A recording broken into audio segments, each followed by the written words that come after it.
Hi, I'm Amalia Brightley-Gillott, Managing Director and second generation of Family Business Place.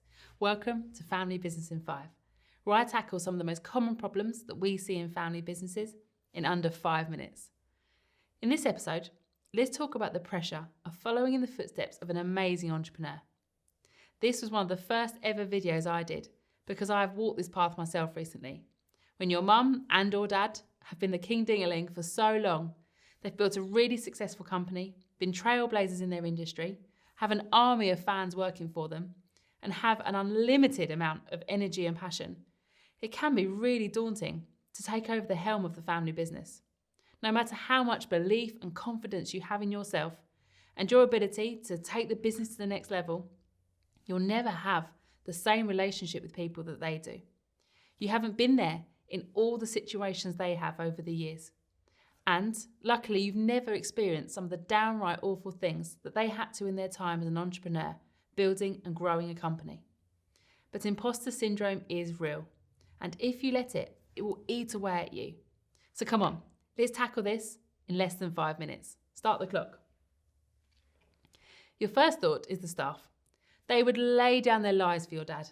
He took them on, trained them, built their confidence, cared about their families, gave them special allowances, maybe helped them out in times of hardship. They've been right by his side as the company has grown and flourished and are loyal to him to the nth degree. So how do they feel about you, who they have known since you were in nappies, taking his place? Are you trying to be him? Are you going to come in all guns blazing, changing things left, right and centre so that you can make your mark? Are you one of these entitled next generation who thinks everything should be handed to you on a plate?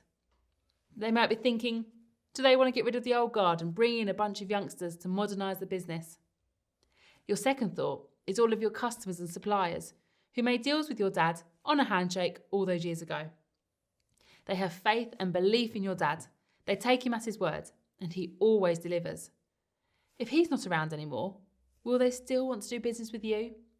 They've got decades of experience in your industry, and there isn't anything they haven't seen or done. So who are you to rock up and expect them to respect you when you've only been in the game for 5 minutes? Imposter syndrome is really starting to kick in now.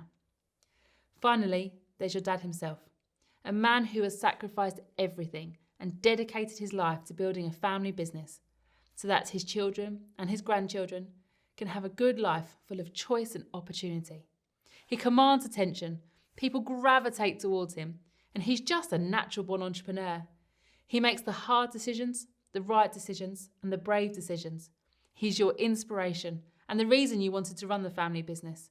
But how on earth can you ever live up to him? How can you achieve even half of what he has and make him proud? Will he ever be able to fully trust you with his baby, the company he gave up everything to build?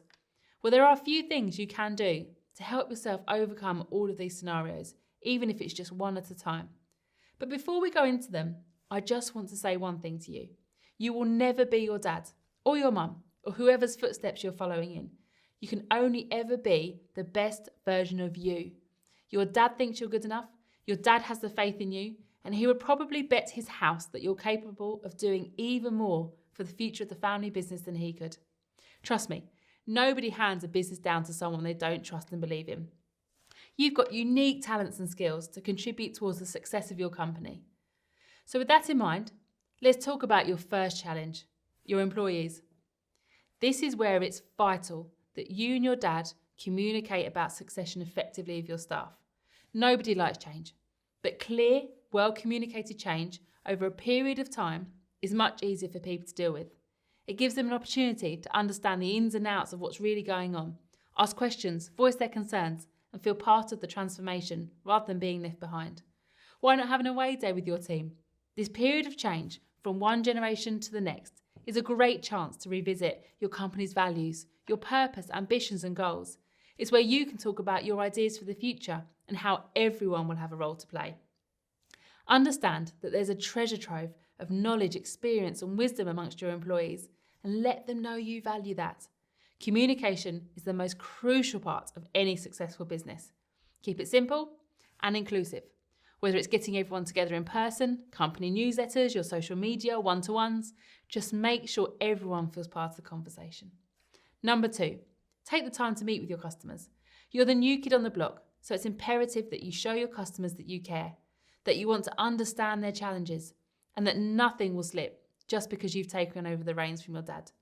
Take your best customers out for a lunch or a coffee so they can get to know you and so you can really get under the skin of why they do business with you, what more you could offer them, and how else you can help them.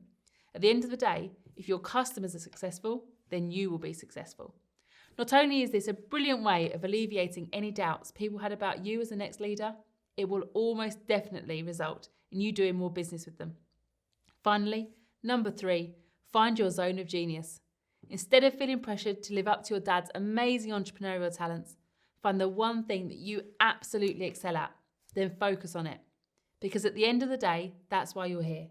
That's why your dad had complete confidence in handing the reins of the company over to you. And that's why you deserve to be here as a leader for the future. My zone of genius is in creating video content to help our members. Yours might be in marketing your business or developing and nurturing exceptional talent.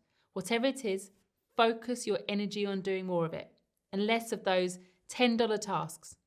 The things that take up loads of your time, so close, but could easily be done by other people. Would you look at that? That wasn't bad. I'm getting good at this. Yes, following in the footsteps of an incredible entrepreneur can be tough. But now it's time to make your imprint on the business. So let's recap on the 3 important steps you can take. 1. Communicate succession effectively with your staff. Nobody likes change, so instead of keeping them in the dark, make them part of the conversation. 2. Take the time to meet with your customers. Help them overcome their biggest pain points and you'll soon earn their respect. And 3. Find your zone of genius. Focus on the thing that makes you an exceptional leader and the rest will come. So as you go away to try some of these things, I'll leave you with one final thought. The more successful your family business, the bigger your family's impact.